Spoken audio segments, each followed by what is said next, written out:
Hey friends, it's Lauren Gaines. Welcome to Fully Immersed. Let's dive in. Hey guys, welcome back. I'm so excited for today's episode. I have my first ever guest, my mom, joining us on the podcast. Thanks for having me. And we are going to talk all about family, especially with Mother's Day in the month of May. We are going to talk about how to create a home that your kids want to come home to, because we have not done everything exactly perfectly. But I think it is unique that our family really loves each other. Even our extended family, when we get together, there's 30 or 40 of us at every holiday, our aunts, cousins, and people come from far away. And so we may wonder sometimes, especially with young kids, like, am I doing something that's pushing my kids away? Or we want to make sure that we have a relationship when our kids leave the house, because it's like we're in the trenches now, but that's like the glory, right? When you have the grandkids and when you get to like enjoy the fun. And so we want to make sure we're doing everything right so that that relationship stays strong when they're young, but also when they're old, and that they want to come home to the home that you've created. Right. Yeah, absolutely. No. So that's what we're going to talk about today. Okay. And I have notes here to make sure that I don't forget anything. But yeah, I will just kind of set it up a little bit, because this is something that's happened since I was young. Like, I can't remember not doing this, but every holiday, Easter, Mother's Day, Labor Day, like we have some kind of tradition too, like Frogmore stew or some kind of thing, you know, like we did parades on 4th of July where we would go and sing to Siggy, this guy who lived nearby. Like, there was always something that we looked forward to, whether it was a meal or an activity. And it would be all my cousins. There were 8 of us together. And now my kids know all my cousins' kids, which is just, I think, I thought was normal. And then I went to college and realized this is not normal. And so that's why I think it's important to talk about. Because again, we are not claiming that we have all the answers or that we've done everything perfectly, because we have not. But I think the one thing we've done well is establishing that relationship and creating a home where, like, we know at the end of the day, we have differences, we've had arguments in our extended family, but that we love each other and we will be there. So is that something that's intentional, or was it just God, or like, how did that happen? Well, it's probably both, right? Because God's in every part of our life. And so we are grateful for that. But I also, you know, when I was raising you, the word intentional was not part of our vocabulary. That's only become part of the vocabulary. But part of our vocabulary was more steadfastness and just showing up and being there for the people you love day by day, and not having it. And also, as I thought about this, Lauren, because of course I read the questions ahead of time, got a little head start. I thought about children need to be a priority. That's really what it comes down to. When I had the 3 of you, I felt like it wasn't a burden to me. Like, you were number one in my life. The 3 children were number one, and then everything else fell behind that. At least for the early years, for sure. There's been a lot of research that has been done that has shown how important the first 3 years are to bond, not only with your mom, with your mother, but with your father. And then, like you said, you had the advantage of having extended family around, a grandmother, a grandfather that were part of my life. So there was this foundation, and that's the word that I'm going to use for this part is, and what you kind of touched on, is you need to build a foundation. And it's just like what it says in the Bible about if your house has a solid foundation, when the winds come, and they will, and when the strain comes, it won't blow over. The foundation needs to be Jesus, but it also, Jesus has given us, and God, you know, the family is their creation. They want us to raise strong families. They want, that's part of the plan. And so I think God as well will just give us the ability to make the foundation. And so the question is, what does a good foundation look like? Yeah. How do we, like, and I guess that's what you're asking. Do you want me to answer that? Sure. Like, what were some practical things that I can chime into, but what were some things that you did to lay that foundation? Right. Well, I think one of the things is, as I mentioned the word before, it's kind of an old word. They won't use it now, but steadiness, knowing what you were going to get, and knowing how I was going to be the next day and the next day and the next day. And and how Dad was going to be and how we were going to be together. I think that security of knowing that Dad and I were good, and that I'm sure all of you've heard this, but the best thing a father can do for his children is to love their mother. And that's like been out there. But I wholeheartedly agree with that, because we supported one another. And if we had disagreements, we did it away from the children. Like, you didn't hear us argue so you were very secure. And that was in a world that was way before cell phones, way before all the distractions that we have now, way before things feel shaky. But I don't know. I would say, you didn't worry about? No, I don't think so. I mean, I think part of that too was like, and now my kids do the same thing. My mom tucked me in until I went to college, and I'm not ashamed to say that. Yes. It was always like, good night, and love you, see you in the morning, sleep tight. Like it was, I had to say those three things. I don't know if it was exactly those, but yeah. I feel like that was an established thing. Like, my parents are there, they're home, they're going to tuck me in. And of course, Dad there was were part of it too. Like, we both were, we read every night. And it was just, I guess it's like not a cool thing to say routine, and maybe that's not really the word, but just what you can count on. Like, kids need to count on you, on your love, on you not. I mean, of course I yell. I mean, of course I would lose my temper now and then, and that's okay, because that's real life. But then you follow that. This is not anything new to any of you listening, I'm sure. But then you follow that with, like, if you were out of step, you say, I'm sorry. Like, I love you. I shouldn't have done that. So they see you model it. And I just think the consistency of that and the security of that was the foundation. And I think it was before a time of distraction. So another thing that we talked about was, like, we had spots at the dinner table. Like, I knew this is my seat, this is Mom's seat, Dad, my sister, my brother. Like, we had spots, and we knew, of course, as we got older, that became a little harder. But like those early years, like you said, we ate dinner together all the time. And that was just kind of the expectation. And I think too, maybe we need to ask Dad on here, because how he had the energy to do this, I don't know. But I have distinct memories of, like, if we wanted ice cream after dinner, he would come up with some kind of puzzle or clue, or like, how many black keys are on the piano, or some kind of math game. And it was just like, I think we take that for granted, because we just thought this is what happens in normal families, but it really doesn't. And really so I think that, and that's part of the building on the foundation, is having fun and laughing and having the home have laughter. And Dad is really good at that. I mean, he still is. Like, to this day, he just is really. And so we did compliment one another, which was a wonderful thing. And if you don't naturally compliment each other, then kind of take a look at things and figure it out, because that's the other thing I want to talk about eventually, is just, and it's the same thing as being intentional, but paying attention, that word, attention, intentional. I don't know if they're connected, but they seem like they should be. Just take a look at what it looks like. What's the foundation you're building? How does it look? How can it be improved? Can you talk between husband and wife about, maybe we need to do this, or, communication, of course. Yeah, I think it's never too late to change rhythms or routines. So if you listen to this, we don't want this to ever be like, oh my gosh, I'm doing everything wrong and we're not fun and we don't do that. Like, that's not good. But know that you can change, that you can add something in. I feel like another thing that came to mind is we always had, like, dates with Dad. I don't know, if that was once a month, or why that happened, or if that was like intentional. But even if it was just to go get ice cream, it wasn't necessally a big deal. Like, it wasn't this huge production. Library, but things where I love all that. And what happened with that, actually, I'll put a plug in for a church. I know many of you that listen to Lauren's podcast are associated with a church and go to church, but our church was, at that point, was amazing. I mean, we did parent retreats. We learned these things that we didn't know. Yeah. I mean, we did marriage retreats. We did so much. And I will say that it was really good for my husband, for Tim, for Dad, whatever. Because I wasn't nagging him to do these things. We would go, and he would hear it from the pastor, who he really respected.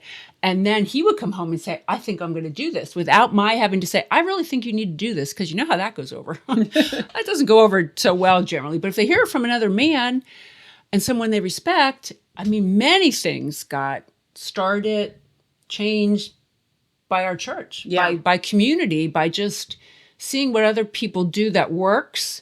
Don't discount that. So yeah, and I think to go back to the whole fun thing, I think that went into our whole extended family too. Yes, And talk about the generational, like where that came from. And so I will say my mom and my mom's mom, my grandmother, were wonderful. They were amazing. They were so creative, and not that you need to be super creative, but I do believe we're all born with a creative gene. We all have some creativity. It may be gardening, it may be arts and crafts, which is what I like. It may be just whatever it is. Like whatever God has given you that is creative in you, teach that to your children. Use that with your children. Let them be part of that. And so it got handed down. My grandmother was wonderful mother to my mom, and then my mom learned it. And they were both stay-at-home moms. I don't know that's difficult. I realize in today's world, but even if you do have to work, like Lauren said, then bedtime needs to be really special. There needs to be a point in the day where you connect with your child, where they need to feel like they're the priority. And so if it's bedtime, then great, make it be bedtime. But for us, just fun, creativity, laughing. And then I had sisters and so did you.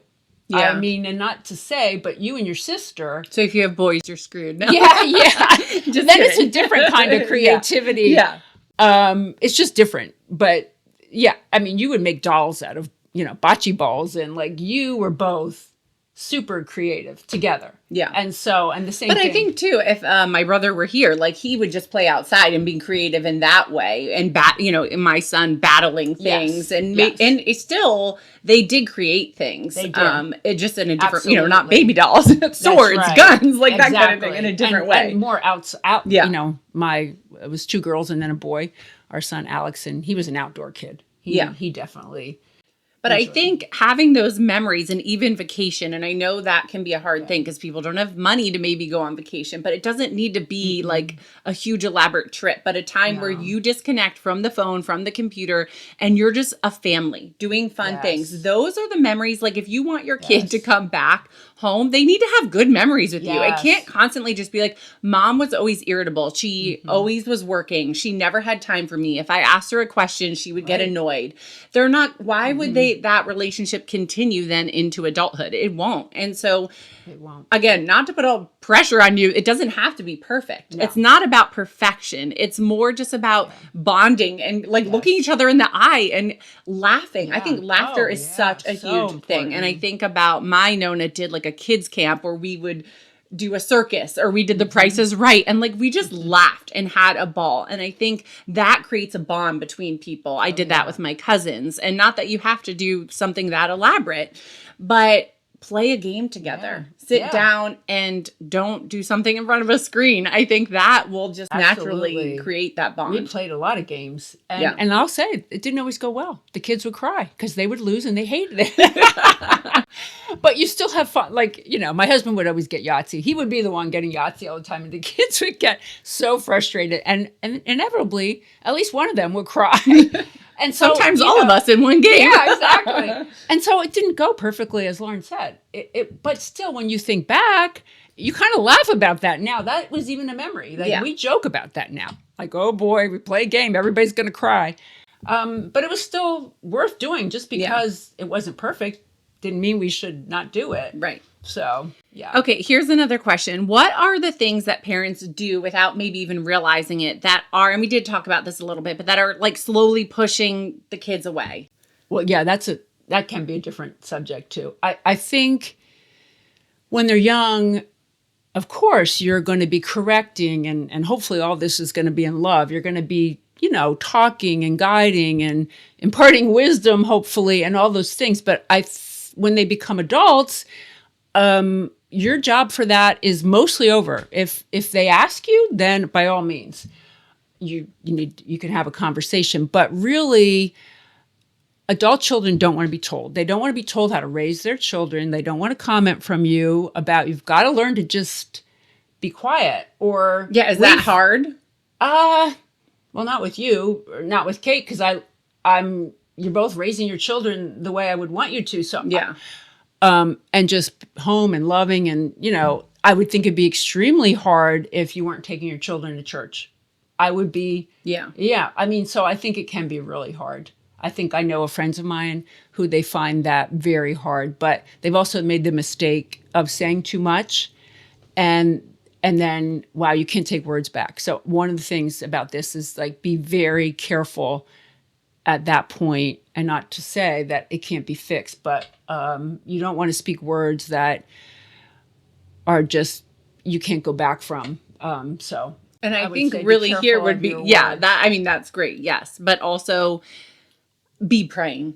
Because I feel like, you can't control that, right? Because you're saying, like, they're at the point where they're not living under your house anymore. They're their own family. If they're married, especially, like, they're their own unit. Yes. And so there have been times where I've called you and asked for advice. But, I mean, there have been times, I don't know that you said anything really hard, but sometimes, even if I call and, like, you say something I don't want to hear. Right. And I think if you're the adult and that's happening with your parent, like, I think it's really sad when I hear these stories about people who don't have relationships with their parents anymore because of maybe something happened in their childhood. And obviously if someone was abusive or, or unsafe, I totally get that. But if it's just like you have different political views or you don't like what they say, I feel like you really need to kind of get over that because it's such a blessing to have family and to have like if my kids didn't have you, that would be so sad. I mean, that would just be awful. Even if you think something, we don't think different politically, but even if you did, and we have some family members who think different and we just don't talk about it, Exactly. Like we can still, there's still a foundation there that we can love each other, even if we don't do everything correctly. Yeah. But I think we need to be open to receiving a little bit and not being so easily offended. Mm-hmm. Because, and that goes both ways. Yes. Like for you to tell me if I'm doing, because I've said to you, both of you and your sister, if I'm doing something that is annoying you, by all means, like kindly redirect me. Because the last thing I want to do is continually do something that is getting on your nerves. I don't want to do that. But going both directions, we need to do it in love and with kindness. And so then I think it needs to be done not in the moment. Because often when something's happening in the moment, we don't say it kindly. Yeah. And so it's best to just say, can we talk about this? And then do it where we're both calm. Okay, so to close up this question about, adult kids, that transition is difficult to go from like you instructing and saying, and now it's like you can't say anything. Yeah, exactly. You just need to pray about it. Right. But what else can you do to keep that adult-child relationship healthy? Well, I think one of the main things is be supportive. Continue to be supportive. The support part, the help part doesn't go away. The speaking and criticizing part should go away. But especially today, there's so many moving parts and so many things happening where once you have children, but even before you don't, we came out to Hershey and helped you get your house ready to sell and just often like would do things to say, and once you have children, it becomes even more so. And what a gift for the grandparents to be part of their grandchildren's lives. I mean, it's just huge. So support it, and to the extent that you want that, but most people want that. Yeah. Most people are happy to. Yeah, I think that is a really big thing. If you are an older mom and have adult kids, it is so like my dad would take my daughter to volleyball. Like that was just like and she loved it too. Like it was a special time for them. Like she's like, is Bob taking me? Yeah. Like she'd rather him than me. And that was like a blessing to me. Yeah, and so I think if you have the capacity to help with those things, definitely do it. Because I think that just is another way to show love. I mean, what is that? Acts of service, I guess. Yeah. Well, I want to say one more thing about that. So we have 6 grandchildren right now. Lauren has 3 and her sister Kate has 3. And they range in age from like 3-year-old to Ellie's 12. So big age. And so I felt like when we were all together, it was very hard to communicate with one-on-one. It's kind of chaos when there's 6 children all, doing different things. So some time ago, I started, and I don't know that you all would have the capacity, again, like Lauren said, to do this, but on some level, you would. Taking them one by one, and generally every week we have some, and now my husband's retired, so he's part of the process. But it's just been wonderful. It's been wonderful to have one-on-one time where I can get to know what they like, what they want to do. They get to know us better than in a group setting. So there's so many ways that you can, and if you're working, then do it on a Saturday. or a morning or whatever. Because it doesn't have to be long. I mean, it could be an hour. I mean, or go to the library together and read books, or go to the park, or go get ice cream. It doesn't have to be a big production. No. And it's part of their lives, and it's part of, they will say, when is my turn? Or, and they get excited about doing it. Because, again, the word fun might get overused, but, make it something they enjoy. Okay, but what about, and I know I didn't write this out, but for people who live far away from family, I think that is the other thing why I wanted to record this, because I didn't say this at the beginning, but my grandparents live here. And if you're watching this on YouTube, you can see, and then all of their daughters live within walking distance on the road. And we live, 10, 15 minutes away. Everyone is kind of close. And I told my husband, I was like, if you get married to me, we're moving back to Pennsylvania. That is the goal. I knew that I wanted to be near my family. And I was away for so many years, after college and everything. But it was that was the ultimate, I knew, and I don't know. I don't know. Again, was that God? Was that intentional? I feel like that is a really special thing, because not everyone wants to live by their family. But what if you are apart? How, can you think of any ways that you could still stay connected?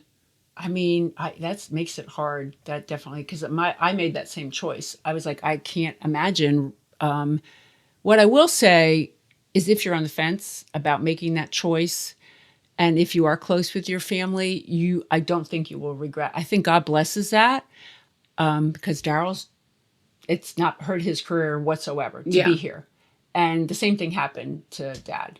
His career just blossomed. It was not a choice where he had to give anything up. So I think you can feel like if we do that, we have to give things up. But I think if it's prayed over and all that, God will bless it. And like Lauren said, it's a blessing to have help. It's a blessing to be near your family. And I understand. And I think there do need to be boundaries, because I am thinking of some friends who it's oh my gosh, my in-laws will just show up and I didn't invite them over. Yes.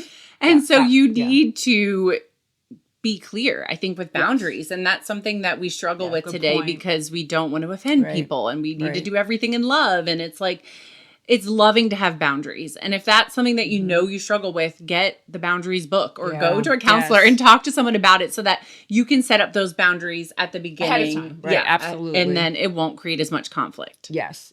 But I do think visit them as often as you can. Have them visit. It is hard. I mean, I know a lot of people that are in that situation. They just FaceTime each other a lot.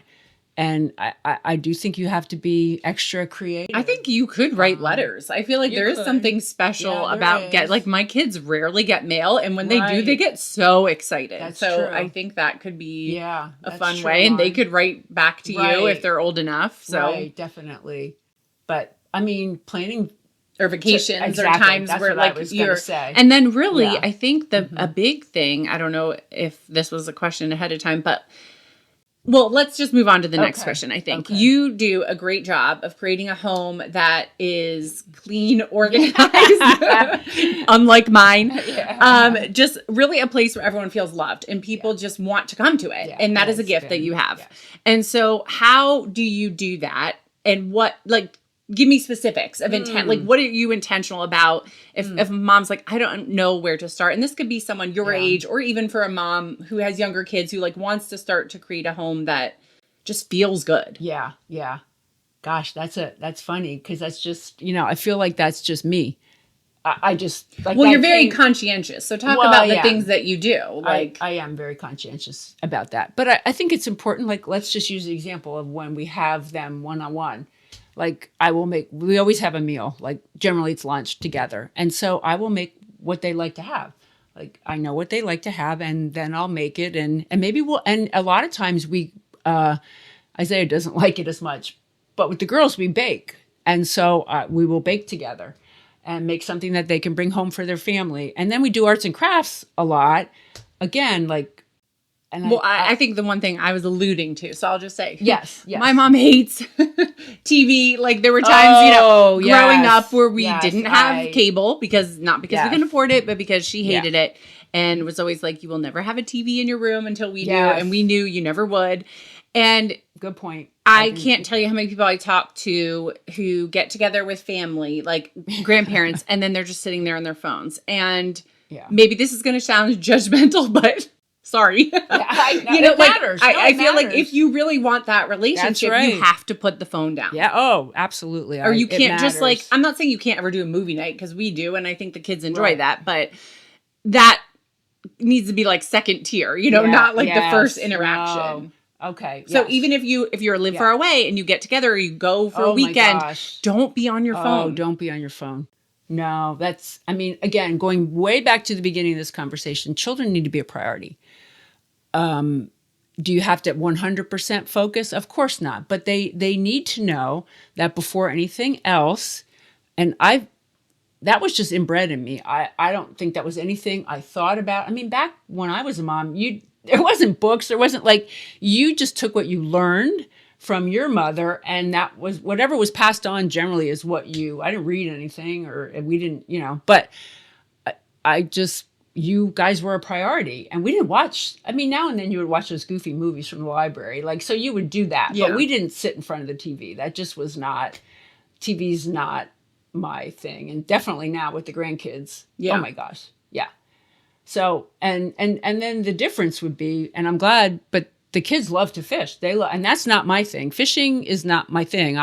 Worms and hooks and all that, but Dad does that. And so we've just found things. But I think going back to the question of in your home, so you don't do screens. You're when they come, which is easier for you. I think if you're a young mom listening to this, know that you can't be on all day. That's exhausting. Oh, that's right. You can't be their constant source of entertainment. No, and I was not. No, you weren't. We played with each other. Yes. But there are certain times in the day, like mealtime or bedtime, where then you are. Yes. But as a grandparent, you have, more breaks in your day, and you're only seeing them for a couple hours. Exactly. It's not all day. So when you have them, you are not being distracted by other things. You're doing things that they like to do. Right. And you're paying attention to them. Yes. Yeah. But I think too, even if you're an older person and your kids don't, aren't with a family yet, if we were single, I think that even the food thing is still a big thing. I feel like that is means so, food is a love language. I think that's the 6th one they need to add. I think having a meal that what I like, you purposely, if I hate olives, you didn't put olives in the dish. That's just something so little, but I think that level of being conscientious can make someone feel really loved and feel okay, they care about me, or have food. Just I don't know, you always had a bare bowl of berries out on the table. I think just that just makes it feel cozy or feel like a welcoming home. Yeah. Guess I didn't think about that. Plus, I think another thing too is ask questions. Ask your, especially the grandchildren, even when you were little, I know you guys do this. How did your day go? What do you think about this? What would you like to make? Would you like to make banana chocolate? Just ask questions. Because some children like to talk a lot. Some children don't really like to talk that much, but they'll answer a question generally, and then you can build on that. So I think, and even when if I have something that I want to, communicate with you, I don't have to frame it. Well, I think I should not. I can ask the question, or what do you think about? So I think that's a softer way to get that conversation in. And do I always do that perfectly? No, unfortunately, when you're in the heat of the moment, sometimes things are not, don't come out the way you want them to. Okay, so what's one final piece of advice that you would give to, let's say, a young mom like my age, who's thinking about the future and is I want to make sure that my kids are part of my life always. Yeah. What would you encourage them to focus on? And I feel like we've kind of said this, but I haven't used this word maybe, is that relationship is key. The word relationship and fostering a strong relationship from early on. Whatever that looks like, it's going to look different for everyone. But having that relationship and strengthening it as time goes on is key. And not just your relationship with your children, but your relationship with your husband, your relationship with God and Jesus. Huge. Are you spending time with Jesus in the midst of all this and praying? And just making relationship at the top of the list, not striving to keep up with the Joneses, not having your child be this sports superstar. Yes, there's a place for sports. And I think they can teach so much, that maybe discipline and using your body, but don't take it to that level where that's the end all be all. It's your relationship with your child that matters. And money, don't put money. Oh my goodness, kids could care less. Like you were saying about vacation, it can be a walk in the park. It could be to go down to Lake Nakamixon and rent a canoe. And I mean, they don't care. Yeah. They just want to be together. They just want to have fun. And so make it about relationship. Yeah. That's what I would say. I think that's great. Yeah. It might be a little bit, but I think when we look at all those things we talked about, that's what it was. Well, yeah. And I think that's the only thing, like just thinking about eternity, we can't take any of those other things. None of that is going to matter. Right. It's, do we have a relationship with Jesus? And then hopefully our family will be in eternity with us. That's right. And we get that by spending time with each other and teaching, taking them to church and teaching them about God. And when you're just so busy with all those other things, the priorities get messed up. Yeah. All right. Well, thank you guys for tuning in. And I'm going to have more guests on my podcast. So please let me know if you enjoyed this episode. If you have additional questions, leave them in the comments below. And as always, please like, subscribe, and share this video or podcast with a friend that you think needs to hear this. I'm going to end us in prayer. Okay. All right, Lord, we just thank you for who you are. We thank you that you are the perfect parent, that you are such a loving father. And I thank you, God, that you modeled relationship for us, that you put that in our hearts because you want that relationship with us, which is why we long to have relationship with our parents and with our children. And so I pray for everyone listening here, if there is anything that's holding them back from that relationship and from creating a bond together, that you would just break any chains, any iron, any bars of whatever holding them back from that, and that you would give them grace and wisdom and understanding from heaven to know the best things to do to nurture that relationship. God, we love you and praise you in Jesus' name. Amen. Amen. All right. We'll see you. I'll see you next week. Yeah, I won't be here. Thanks for listening to Fully Immersed with Lauren Gaines. If today's episode resonated with you, I'd love for you to subscribe and share it with a friend who might need these words today. Until next time, stay fully immersed in His presence.